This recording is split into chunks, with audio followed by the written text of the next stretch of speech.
Jalaluddin Rumi, le livre du dedans, chapitre 46. Le cheikh Ibrahim est un derviche qui nous est cher. Quand nous le voyons, nous nous rappelons nos amis. Maulana Shamsuddin avait beaucoup de considération pour lui. Il disait toujours « notre cheikh Ibrahim » et se l'attribuait. Bénéficier de la faveur divine est une chose, et faire des efforts en est une autre. Les prophètes ne sont pas arrivés au degré de la prophétie par leurs efforts. Ils ont joui de cette félicité grâce à la faveur de Dieu. Bien qu'ils bénéficient de cette faveur, les prophètes de coutume ne négligent ni l'effort ni les bonnes actions. Cette conduite est dans l'intérêt du commun des hommes. Sans elle, ceux-ci n'auraient pas confiance en leur message. Car le regard de ces gens ne pénètre pas la substance cachée des choses, al-batin. Ils ne voient que l'apparence, al-zahir. Grâce à l'apparence, le commun des hommes peut accéder au sens caché des choses.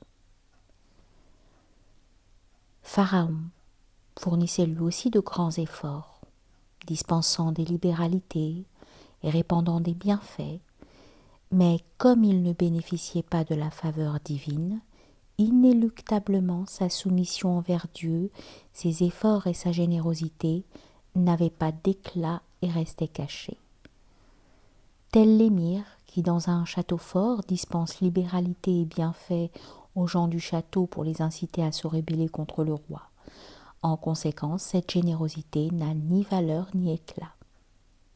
Pourtant, on ne peut affirmer que Pharaon ait totalement manqué de faveur divine. Il est possible que le Dieu Très-Haut lui ait témoigné une faveur cachée et qu'il ne l'ait abandonné que pour un certain bien. Le roi dispose autant du courroux que de la grâce, du don que de la prison. Les spirituels ne nient pas totalement la faveur de Dieu envers Pharaon, mais ceux qui ne voient que l'apparence le considèrent comme totalement abandonné par Dieu. Et pour le maintien des apparences, cette croyance est convenable. Le roi fait pendre un criminel aux yeux de tous dans un lieu très élevé afin que cela serve d'exemple, bien qu'il soit possible de le suspendre à un clou dans une maison. Les gens qui assistent à cette pendaison voient que l'ordre du roi les concerne tous, il faut lui obéir. Or tous les gibets ne sont pas en bois. La situation élevée, la grande prospérité en ce monde constitue aussi une potence très grande et très haute. Quand le Dieu très haut veut punir quelqu'un, il lui donne dans ce monde une grosse fortune et une grande souveraineté, comme à Pharaon, Nemrod et autres. Toutes ces situations sont comme une potence où le Dieu très haut les fait pendre afin que les gens comprennent. Car le Dieu très haut a dit « J'étais un trésor caché, j'ai voulu être connu ».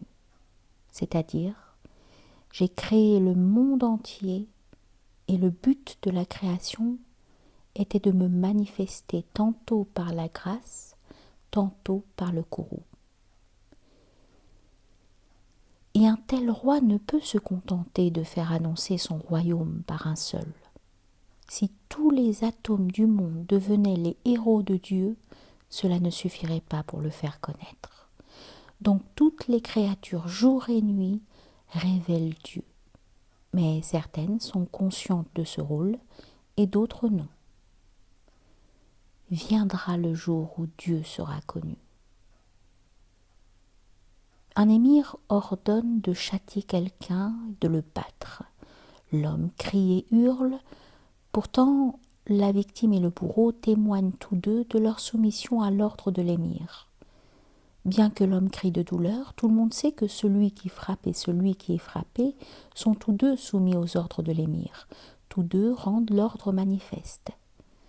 Celui qui atteste Dieu témoigne toujours de Dieu, et celui qui nie Dieu en témoigne aussi, car l'affirmation n'existe pas sans négation, sinon elle est sans agrément et sans valeur.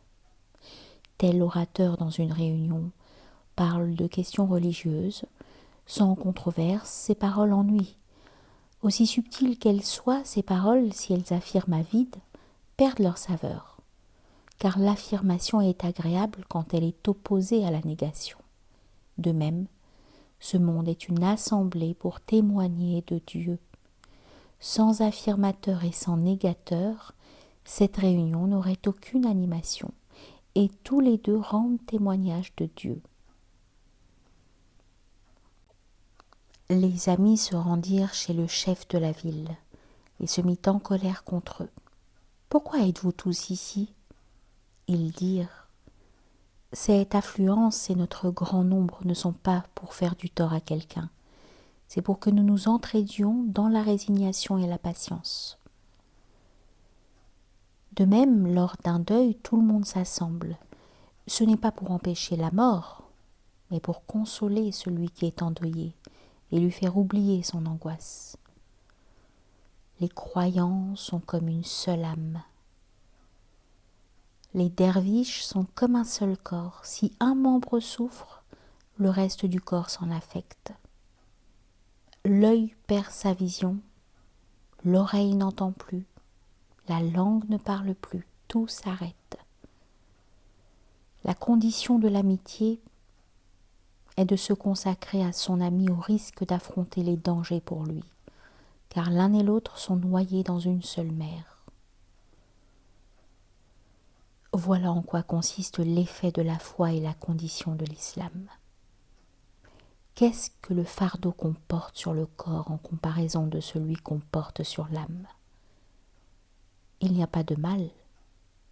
Oui, c'est vers votre Seigneur que nous faisons retour. Lorsque le croyant se consacre à Dieu, pourquoi aurait-il peur des dangers et des malheurs qui menacent sa main ou son pied ? Quand il se dirige vers Dieu, quel besoin a-t-il de main ou de pied ? Dieu te les a donnés afin que tu ailles vers lui. Quand tu vas vers celui qui a créé la main et le pied, si tu perds ta main et si tu ne peux plus marcher, et comme les magiciens de Pharaon, si tu vas sans main et sans pied, quelle raison y a-t-il pour toi de te chagriner ? Le poison est suave quand la beauté remplit la coupe. Ces mots amers sont doux à entendre. Comme il a de la saveur, mon ami, son esprit est plein de sel. Là où il y a de la saveur, on peut s'émouvoir, et Dieu sait mieux.